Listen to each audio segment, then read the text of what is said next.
Welcome everyone to the Real Whovians cast, episode 708. I am your host, Matrix Lord 212, and I'm with Albert. What's up, Albert? What's up, guys? What's up, Daniel? What's up, Daniel? What's up, Scott? Nothing. Daniel must have a delicate cutting his tongue. What's up, Jacob? What's up, people? All right, so we're talking again about the girl who died. This is the second podcast on it. I want to get your thoughts, Scott, on it. I have to say it was quite unique. I kept on expecting them to explain exactly who this gal is. I thought maybe she was someone from the original series, and they were going to let that slip. But the whole notion of her imagination, per se, causing the Odin to see, and the Odins to see what they did was excellent. I thought that he was going to. I thought she was somebody from the past because he looked at her like. But then he's trying to say that premonition is backwards, meaning that I guess in the future she's such a main part of his life or his world or something that it trickles backwards or something like that. I don't know, something like towards the end. And it left me wondering if she was the hybrid, unless that was purposely made or not. I don't know. But well, I have a problem with that. I have a problem with the way this season's setting up. Like Davros mentions a hybrid, and all of a sudden out pops a hybrid, but it's not a Dalek. That's what I was saying. I was like, that's kind of weak. Like storytelling. After that, I thought she could be a red herring. So there's a possibility of the second, since he gave her that second little chip, that second person may be the hybrid. Right, and I thought, okay, that's how they save Clara if she dies. Mm-hmm. They use that thing, but maybe it gets damaged, meaning that she loses a memory of who she is, or maybe it repairs her to where before she went into the Wi-Fi with the what do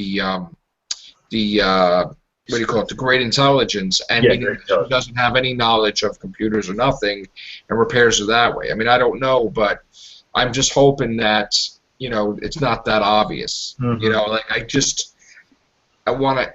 I'm expecting. You're hoping and praying that she's not the one they. Yeah, I'm expecting more with this. I mean, to me, like you can't just mention it and then it just so happens that his next couple adventures there's a hybrid. That's stupid. Yeah. That's like really stretching it. But again, I love the episode. Don't get me wrong. Give it high marks. The time period alone, I love that particular time. That's one of the time periods I love. That's why I liked. In the original series, that's why I liked like King's Demons and stuff like that, because it took place during the time of King Arthur in a way. I'm just saying it had that general feel of medieval times. Right. What about you, Daniel? I thought it was cool. I thought it was kind of cool, although you brought up a point. I think it was last time or the time before, like the Mire, right? They created these this little medical technology that can fix your physical structure. So that means whoever has it is immortal. But if they have it, why don't the Time Lords have it? Because the Time Lords are above them. Yeah. That's way and too even easy. Time Lords haven't found it. Like, why did Davros get it? Davros would live forever. Yeah, so I mean, why did the Time Lords have it? They even said immortality for a Time Lord is impossible. So they don't have it. Why does the Mire have it? You can't just make like a regular race. I mean, have that technology that's so advanced that it's ridiculous. I mean, that's a problem I had with it too. I really thought that they were talking in code, her and him, that she kind of senses she knows him. He kind of senses he knows her, but it's like subliminal, meaning the memory is there for her, but then she's talking to him like it's a natural thing, just like he's like, oh yeah, it's you, like type of thing. But he don't know who she is, but yet he does, and same thing with her, And I'm like, oh, stop dancing. back and forth. Who are you already? Like, what's your problem? Like, what's going on here? And then why didn't, like, I guess Clary had her use the sonic device to uncuff her shackles. Yeah. But why didn't she just do it herself? Right, but why didn't she just do it herself? Why did she drag her into it? There was something special about her that they were just drawn to her like a freaking moth to a flame, or like, oh, we gotta help her, or something. Like, weird. It was just weird. She had that aura about it that everybody's drawn to her, you know. And then another thing too, like, I was more focused on Maisie Williams than anything else. I mean, the Odin thing was like, whatever, you know. But now it makes you think now, right? The Doctor could technically be like Sylvester McCoy, like the Seventh Doctor, and manipulate events. Like, in other words, what I foresee happening is that I see Davros and the Daleks showing up on Earth, right? 2015. I also see the Maya returning in 2015. Now, the Doctor could say, hey, you want a challenge? They, you know, I bet you can't defeat the Daleks. That's all he has to say is a line. They'll be fighting them for centuries because that's their whole thing. They never lost a battle. They could be the new Whovians or Thals. Right, but they never lost a battle like, up into the Doctor one. So now they could be locked, just focused on the Daleks for like ever. And then like there you go, because they can keep regenerating their thing, but the Daleks can't or can or whatever.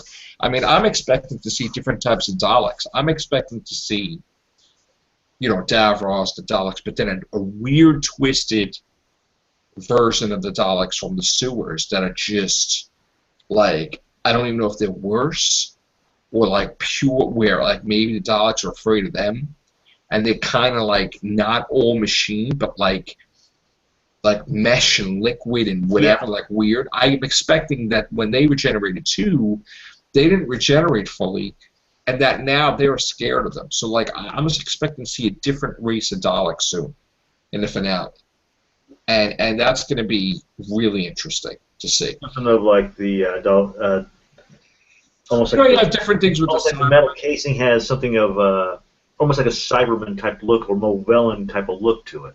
Well, maybe they have the arms like the octopus outside the casing, and they're all like all over the place. You know what I'm saying? Like, I honestly think we're gonna have a different race of Daleks.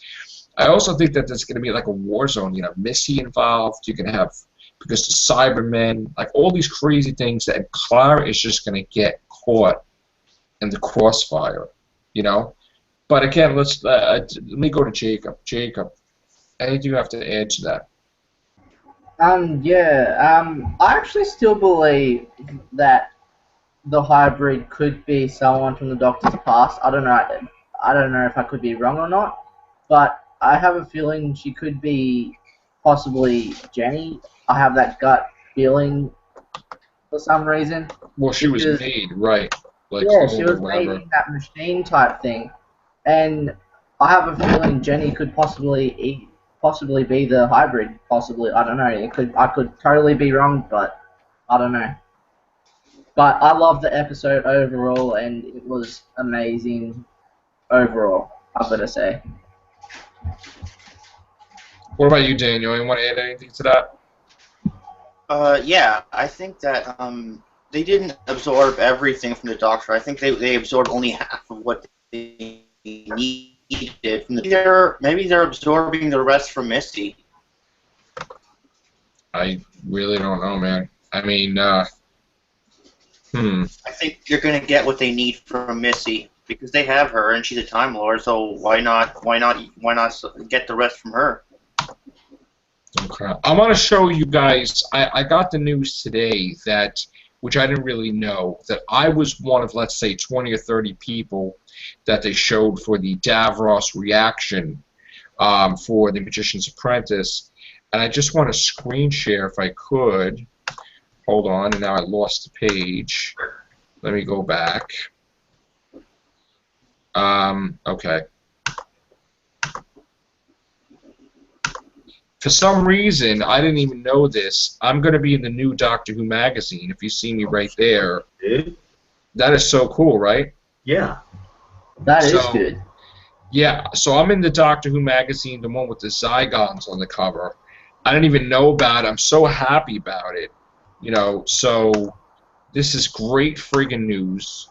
And it means a lot to me to be in Doctor Who magazine, as well as all these wonderful people, because, you know, I was in the Back to the Future magazine when I was younger, posting like this whole article about alternate realities and stuff like that when I was younger. And now, my idol, Doctor Who, I'm in that magazine as well. You know what I'm saying? So this is like surreal for me. Like I'm in like shock. And again, it's not just me. It's all these people are featured. There is no like, oh my God, it's just an article on Matrix lore. No, no, no, no. It was just reaction of regular fan such as myself and everybody else, just showing their videos, reaction videos, and then Doctor Who magazine putting us in there. So I really appreciate them doing that. I hope that somehow, in some point in time in the future, that I am in Doctor Who magazine promoting the Real Whovians cast, maybe. Hopefully, if I can get some type of award or something with the most podcasts for Doctor Who, it will really be nice. But that's another goal I have to set for myself. I mean, now that I'm in the magazine once, I got to try to go again, be in it again. You know, it's like, all right, I want to try to go again. Go again. Yeah. Let's go again. Go again. All right, so. This big, and I'm going to try to shoot for a big. Yeah, no, I have no ego at all, okay? I am very happy that I had the privilege of being in a Spider-Man comic mentioned from Tom McFarlane when it was his last comic in doing Spider-Man in Marvel. That was great. Again, and I'm excited about Back to the Future Day that I'm going to be attending with the cast, the RSVP that I got. So I'm excited about that Wednesday. Not going to go into too much details on this show, but again, Doctor Who is what came before, okay? And Doctor Who is what is the reason behind this YouTube channel and me making videos. And yes, I do podcasts on other things, but Doctor Who is the reason that this all started. So I just want to put it out there. And Doctor is the reason that I became a writer and all these other different things. It's Doctor Who caused all this.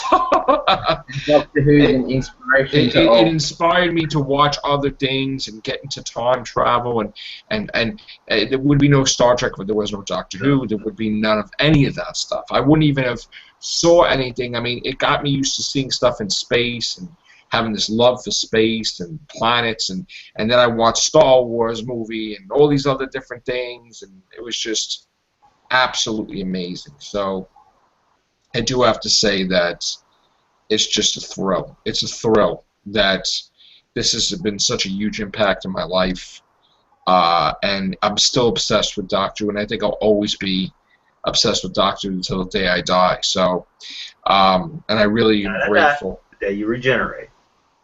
Well, maybe somebody could just stop the aging process so I could live a couple hundred years, or maybe I could have something to heal myself like the hybrid. That would be nice too. Because then I could have 500 books out, so that would be pretty cool. I've got to give you this tough question, Matrix Lord, by the way. Okay. If the Doctor was a female, right, who would you want as a female companion?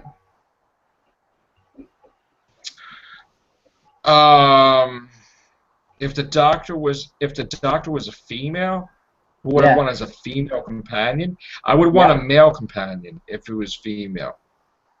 Okay. Because not that it's like, you know, but it's just to balance it out. Actually, I think that the Doctor should have a male companion now, like a Jamie McCribbin. Like, you know, just like I honestly think we need that. We need somebody like, it would have been great if Danny Pink was a companion. Mm-hmm. Because he would have been telling the Doctor off and stuff like that. He would have been tough, and you would have. Exactly. For some reason, I don't know what it was. Like, they just felt, oh, let's just get him done and get him out of here. And, like, they never brought him back. They totally made it like she's over him. I'm, like, really in shock that they just totally, like, wrote off Danny Pink. Like, for some reason, I just don't understand why they couldn't revisit that or bring him back or whatever. I mean, he could have been a great companion. I'm also upset about Osgood dying, and I'm glad they're bringing her back, but I'm very upset about O'Donnell. Because O'Donnell, for me, when I saw him come out of the TARDIS with them, I felt like Harry Sullivan and Sarah Jane, it was a classic, you know what I'm saying? Like something out of like the Suntaran episode, you know, and you know, it's just like I felt comfortable. It's like, here it is. There's no pressure. You don't have to absorb the time vortex to be a companion. You don't have to go through your time stream. It's just two regular people just chilling with him. They don't have to be the supermodel. They don't have to be super strong. They don't have to be ridiculous criteria that there is now. And just two people just chilling with the Doctor. You know? I agree with you. It would have been really great to see Pink and the Doctor just play off each other, and occasionally Pink gets the one-uppings on the Doctor, and vice versa. But just the fact they just took him off like that, it's almost like you think, that, okay, did the actor and the series have? Did they not get along, him and Moffat, or something? Because I don't. Something doesn't click. It's like when that person wanted to get rid of Martha Jones. I'm like, why are you getting rid of Martha Jones? I liked Martha Jones. Like, and then you gotta wait for some other writer to bring her in. I'm like, this is like ridiculous. She should have been in there. So Martha better than Rose anyway. Well, I like Rose a lot. That you know, but still, I do like Martha Jones, and I really wish there was a missed opportunity right there with those two fighting it out or arguing. So you can't have everything roses in Doctor Who. Okay, no. Not everybody's gonna get along. Don't be ridiculous that everybody's gonna be singing "Kumbaya." You're gonna play that beautiful melody in the TARDIS. Everybody's holding hands, controlling the TARDIS. That's nonsense. One of them's gonna be fighting with somebody. And that's reality, especially since, you know, Martha couldn't progress in a romantic nature with the Doctor because Rose's memory was getting in the way. You know what I'm saying? I mean, she was in love with the Doctor. So, come on now. You know, I would have liked to see something about that. And she did go on to be with Mickey anyway. I think there's still an opportunity there that hopefully Moffat, like, look, you want to. Here's the thing. You don't have to do shock value where, oh my God, the hybrid, oh my God. Listen, you could do a minor thing. Like, if you brought Martha Jones back with Mickey, and then you have like this weird episode just not expecting with the 10th Doctor, you know, the Meta-Crisis Doctor with Rose, and then you had interaction between, like, you know, Mickey and Rose and then Martha, like, we could still have that, you know, that thing, you know, that it's like, you know, you caused problems to me, like, whatever, and you're my boyfriend. It's like, what the hell, you know? That would be great, and you still have the Meta-Crisis Doctor as Tennant, so that would, like, work out perfect. A good lover's triangle, but love triangle. I mean, still, it's like you build up for how many episodes, and then you get nothing. I actually hope they made a whatchamacallit spin-off series. I mean, Class. Yeah, I heard Peter Capaldi. I mean, I don't even know. He's in it or whatever, I guess. Possibly. I don't know. See, the thing I'm bothered by is the fact that I'm going over the numbers, and I'm like, okay. I'm not talking about the ratings. I'm going over the numbers where I'm like, okay, Moffat has to film Sherlock, season 4, 3 episodes, which is the equivalent of 6 episodes of Doctor Who, which is going to take up a dramatic part of his time.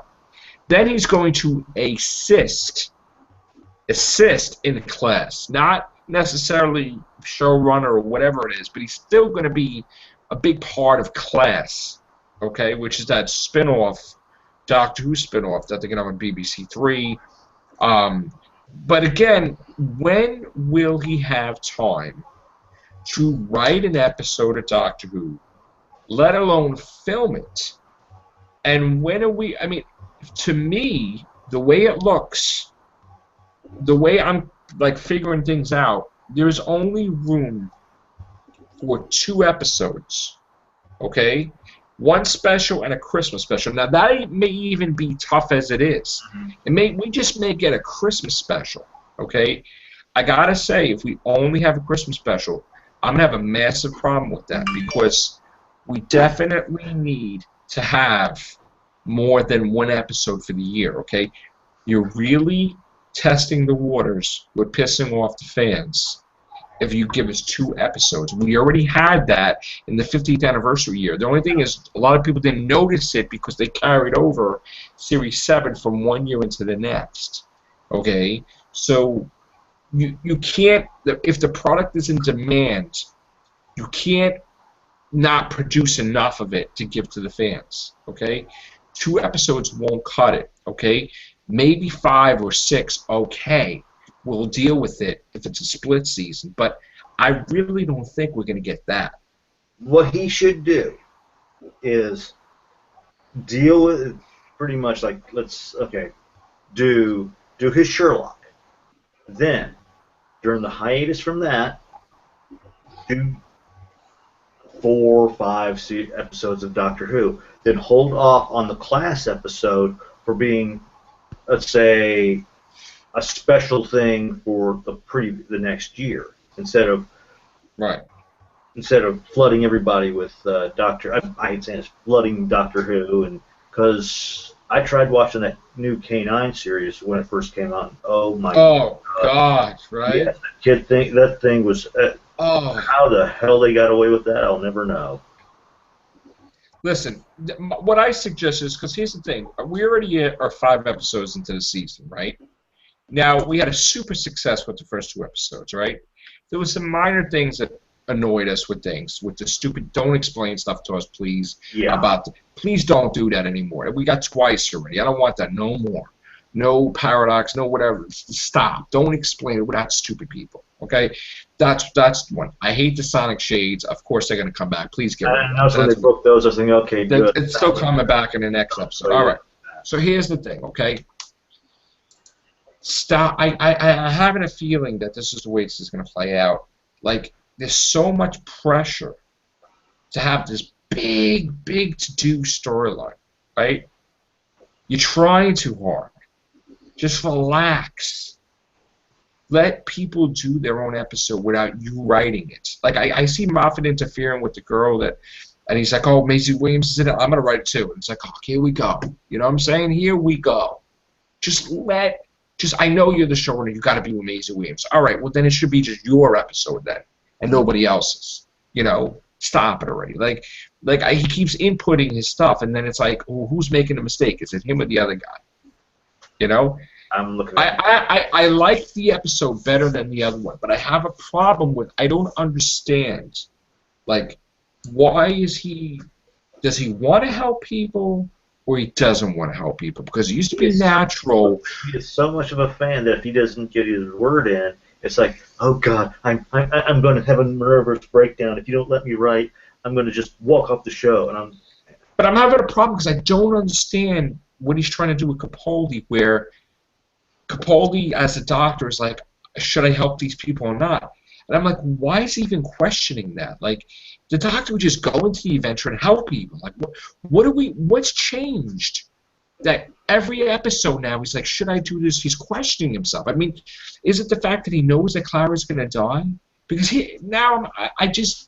I'm tired of the whole, I'm not going to be the doctor, right, because I'm focused on Clara dying. Like, this is getting to be, like, annoying, okay? It's like the Amy and Rory thing, okay? But, like, you know, like he was retired after that. He was so messed up, and she had to snap him out of it, right?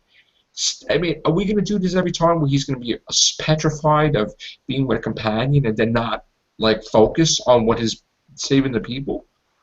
Because he even said in Family Reunion, in a sense, that you die, I live on. And I know I'm paraphrasing, but nonetheless. Right, basically, you grow old, and I don't. Grow old, I don't, and I've got to move on. But with Capaldi, with the way Moffat's doing, is like, oh, geez, I'm going to have to take meds. And he's like a puppy. He's like, oh my God, I can't have her die, but what if I do this? Like, I don't like this. I want Capaldi.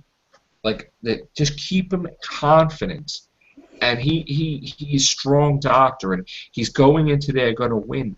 I don't like this conflict where he keeps talking about ripples. You're a time traveler. How many times have you changed things? Like, stop it already with this. What the hell is Moffat doing? It's pissing me. I mean, listen, it's taken away a little bit from the episode, right? But what is this nonsense now? Then don't travel in the TARDIS then if you're so worried about creating a tidal wave or a ripple. I don't understand now all of a sudden. And I don't like the idea that they make him so old that he can't remember anybody, and he has to have a freaking journal around with him like River, and like, oh, you have to just purge stuff from his memory. Like, I just don't like that. Okay, if you're growing old, God bless you, but don't make the doctor grow old in that sense. Because then we're gonna have 50 years of him complaining like a senior citizen. I don't want that. So, like, just get over. He's a doctor. Send him in there. He saves the day. He's confident. Don't make the doctor like he's weak. Like, I don't know what to do. I don't know. You're making the doctor like he's conflicted. He's a conflicted doctor. I don't like that. Okay? This whole thing with Maisie Williams is blowing my mind because I'm like, what are they trying to say in this message? You know, and then he's like, what? Now all of a sudden you're like, I'm going to save her, but forever. Like, okay. Like, how could a race like that have that technology? And then, like, nobody's knocking on their door and say, hey, I'm Davros, and this is Supreme Dalek, and we want that chip. It's like, why not? Why wouldn't the Cybermen want that chip? That they're so... I never even heard of them. Yeah. Like, where would they been? Like, for 50 years. That they've been, oh, he knows who they are. Like, where now are they? Where are they? That they've, like, who are they? Like, you just there, okay. And the fact they didn't show the guy's face. What's that about? Yeah, sort of added to your wonder. I don't know. I just, and again, I'm not negative, but you can't put something in the script and then don't think that, like, for some reason, I'm seriously having a problem with this whole Clara's going to die. I think you should quit having another hobby. Stop it already, please. That should have never been the storyline that he's cheated and saw how she died. They did that with Matt Smith already, where he says, I went into the future, I saw you die. Okay? That was in the... about Clara possibly dying, I have a feeling they'll actually make Clara have a happy ending. I have that gut feeling Clara will get her happy ending somehow. I hope so, because a happy ending for me is not, hey, would you want eggs and toast and sausage and potatoes? Because that's what I do. Yeah. I'm a waitress. Because if that's the happy ending, oh my God, minimum wage, barely paying for an apartment, oh my God, that's terrible. That don't end up like that. Whatever you do. I have a good hunch for this. Why Clara could possibly be a waitress. Maybe it's gonna probably kind of be like a Cinderella type story. They gotta bring Danny Pink back. Mm-hmm. Yeah, they'll bring Danny Pink back, and he'll be in the rest of it. Yeah. Yeah. Or she dies and she goes in another sphere with him. A good thing to do in the deal is the fact that she's a waitress or he's a waiter, but yet you don't realize that until I see. You know what? He leaves and he doesn't see that Danny Pink is the waiter. Yeah. That would be perfect. So even though they're still together. They're not. Yeah. And they'll wind up together anyway, even if their memories are switched cheese or whatever. Yeah. Okay. That's a good idea. Good thinking. Yep. Just wait another month or so and I'll come up with another one. I know. Yeah. Can we see the inside of the TARDIS a little bit more, maybe? Yeah, I would love that. Like these round things? Control room, I agree. Let's see more rooms. Even if it's like he's walking past, they look through a portal, and there's like one of the probably classic. I don't like that he makes a doctor where he can't see if she's young or old. Exactly. Like, and he just misses things. Like, I get the running gag that he's over 2,000 years old and he's senile. That's nonsense. I'm getting tired of that too because they did that with Matt Smith. And Matt's just like, I don't see it anymore. But you're in my yard and you see different things. Like, and I can't see it anymore because I'm traveling too long. I'm old. I don't like that. Stop it with the old midlife crisis nonsense, please. I think it almost seems like they're doing a knock on Capaldi due to how he's not young like the rest of the. Listen, then you're pissing fans off when you do that, though, because then they're like, "Oh, does he have to? Does he have to talk about being old? Really? Stop it already." You know? I want to see the swimming pool in the Doctor's TARDIS. That'd be cool. Yeah, I want to see why we couldn't have that. Right? Why couldn't they go to somebody? Hey, you have a swimming pool? Let's just do that. Yeah, like have a monster in a you know how that episode with Mal Bush, how she was in the swimming pool and stuff.